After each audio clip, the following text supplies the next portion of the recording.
A ninja leads a special unit to smash a nationwide forgery ring.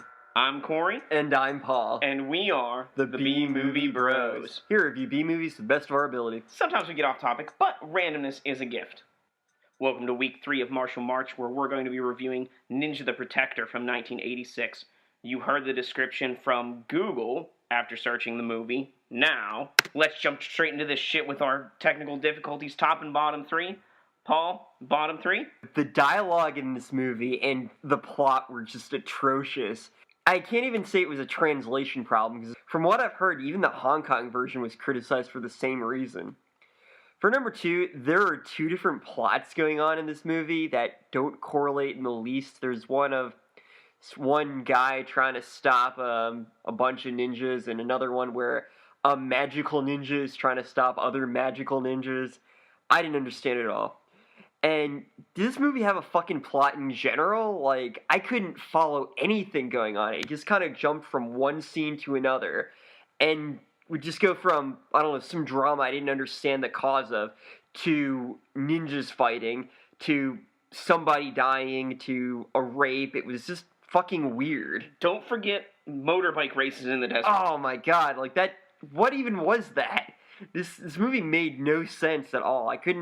I tried really hard to follow it, but man, it's nearly impossible. Well, for me, number 3, I couldn't get over the fact that the leader of the ninja's name is Bruce. What kind of fucking ninja name is Bruce? I'm Bruce, Master Ninja. No, it should be something like, I am Yamato, Ninja Master. What about Bruce Lee? Lee. He's Master Lee. Okay. And he wasn't a ninja, he was fucking Wing Chun. Badass Lee. Awesome. Number 2, even with the explanations of the wraparound ninja story, I had a really hard time following what was going on in the Warren storyline. Like you said, it was 2 separate storylines. And that brings me to my number 1. Warren's story in general sucked. The acting was fucking atrocious. The voiceovers were deplorable. And I couldn't follow a fucking thing. At one point, his girlfriend's in the hospital, and then she's mad at him. Wasn't that his sister? I thought it was his sister. I don't fucking know. And who was the girl with the glasses? Beats me. Who was the sex on the beach? Got me. This movie actually felt a lot like a softcore porn. It was really awkwardly done. So, let's find out what's good about this. On to our top 3. Paul? Alright, so for number 3, ninjas are just cool in general, so that was fun seeing. For number 2, there was this weird ninja costume summoning power that the one guy had. And there's some magic that they used. I don't know if it's ninjutsu or magic. It was real weird, but it was kind of cool. And number 1, the fight scenes weren't too bad. They were actually directed by Jackie Chan. It might explain it, but the fighting when it was there wasn't too bad. It just made no sense and didn't have any kind of story behind it. Well, for me, number 3 was, this movie was an attempt to merge 2 different films. One, which was the Warren storyline, and the other, which was the Bruce or the ninja storyline. I like them attempting to do it. The execution is just terrible. Number 2, the Bruce or the ninja story or movie, if you want to separate the 2.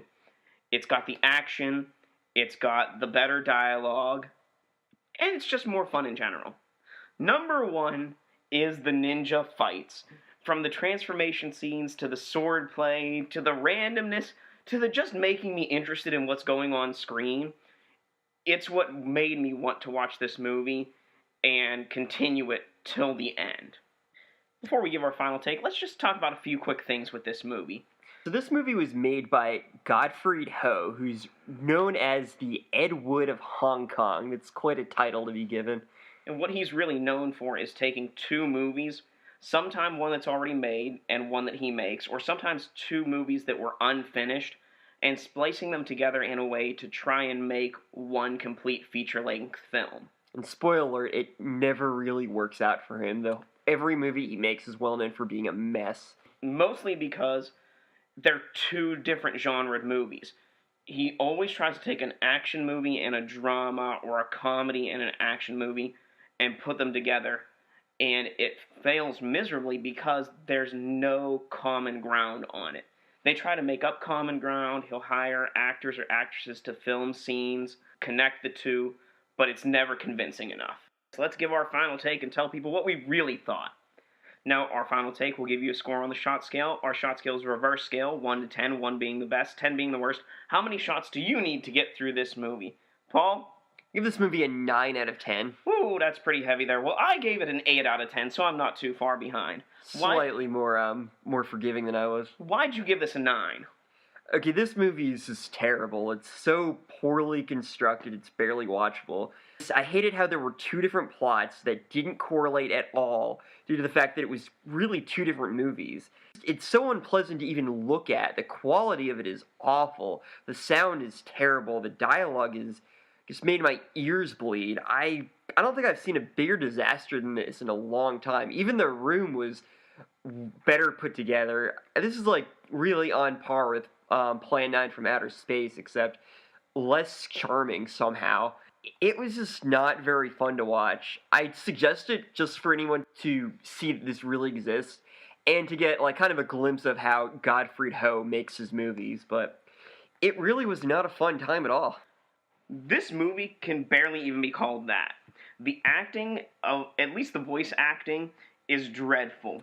We actually have two different stories here which barely match up.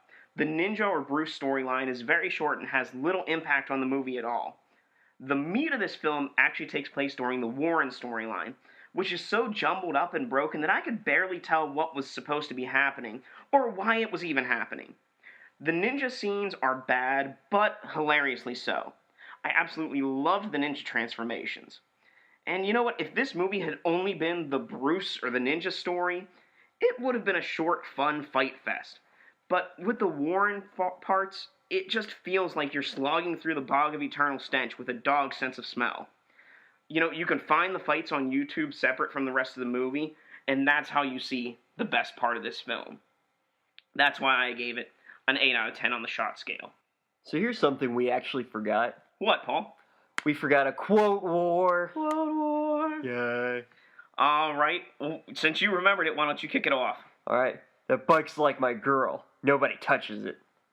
When we take up the mission, we must exceed or die. I'd like to meet a real ninja one day. Only a ninja can defeat a ninja. I am the champion of ninjas. The ninja empire shall be supreme and righteous. And those are the quotes for this movie that we picked out. If you've seen Ninja the Protector and would like to give your quotes, your favorite quote, your favorite part, anything on the movie, tell us here on SoundCloud. Find us on Facebook at B-movie space BROS, that's B-Movie Bros, or tweet us at B-Movie Bros, that's all one word, or Paul directly at B-Movie Paul, all one word. So now that we've gotten that out of the way, let's give this movie an A-movie companion, because I know not everyone likes to watch the same kind of shit that we do. We like to try and pair up every B-movie we review with an A-movie, a movie of a higher class and higher standard. So, for the 1986 film Ninja the Protector, I gave the A-movie companion of Pearl Harbor from 2001. I picked Star Wars: A New Hope from 1977. Well, let me tell you, I picked Pearl Harbor because both movies seem to have two plots. Ninja the Protector has the Bruce plot and the Warren plot. Pearl Harbor has the love triangle plot and the war plot. Both movies were directed by directors known for one thing in particular. Godfrey Ho was known for splicing two movies together into one. Michael Bay is known for explosions. Both movies have lots of action sequences that are far superior to all the drama scenes. In Ninja the Protector, David ends up hating Warren. It's brother against brother. And in Pearl Harbor, Ben Affleck starts to hate Josh Hartnett, who are like brothers, the two main characters against each other. And both movies drag on seemingly forever due to the terrible drama scenes. I picked Star Wars: A New Hope because both movies focus around an ancient art of fighting that most people believe has either a myth or has long become extinct. Both arts can be used for great good or great evil, and have people studying both sides that are fighting against each other. Both groups of warriors primarily use swords or sword-like weapons to fight each other. The ninjas primarily use swords, and the Jedi from Star Wars primarily use lightsabers. Both movies feature a bar fight where the main character fights one or more thugs. And that is why Star Wars A New Hope is an A-movie version of Ninja the Protector. And I gave you the reasons why Pearl Harbor is an A-movie version of Ninja the Protector. Now we've come to everybody's favorite part. How to drink away the flick. Drink away the flick. Come on and grab your drink. Let's drink away the flick. I'll give you some drinking games, and then so will Paul. Number 1. Every time the plot switches between the Bruce story and the Warren story, take a drink. Number 2. Every time there's some kind of training, take a drink. Number 3. Whenever there's a sex scene, take a drink. Number 4. Anytime a woman is being beaten or murdered, take a drink. And number 5, of course, because it's Martial March, anytime a fight scene starts, take a drink. Every time there is a ninja transformation scene, take a drink. Every time they say the word ninja, take a drink. Every time a ninja uses magic of some sort, take a drink. And every time there's drama occurring and you can't figure out why, take a drink. And those are your ways to drink away the flick. Now, we've come to the point where we're going to rank our movies from this month. We've watched 3 movies so far: Death Trance, then Kung Fu Mummy, and now Ninja the Protector. So far in the number 3 spot for me is Death Trance. It wasn't interesting. Nothing caught my attention. Number 2 is this week's feature, Ninja the Protector, where the ninja scenes were fun, the rest of the movie was uninteresting, and I could care less. Coming in at number 1, surprisingly, is the terrible but hilarious Kung Fu Mummy. Yeah, for number 3, I'm actually going to put Ninja the Protector. It was just so awful to watch and to look at. It was such a mess, and it really somehow lacked the charm that a lot of other low-budget movies made by non-talented directors have. For number 2, I put Death Trance. It was not a good movie, but it looked cool. It made more sense than Ninja the Protector. And for number 1, Kung Fu Mummy. As terrible of a movie as that was, I gotta put it number 1 so far. So, if you join us next week, we will take on the boss fight of this month with the 2009 theatrical masterpiece, Dragon Ball Evolution. Oh god, please tell me no. Listen in and find out which movie ends up at the top of our Martial March melee. If I don't kill myself before I watch it, are you fucking serious? Yes, we had to watch Cannibal Holocaust again. We have to watch this again. Oh no.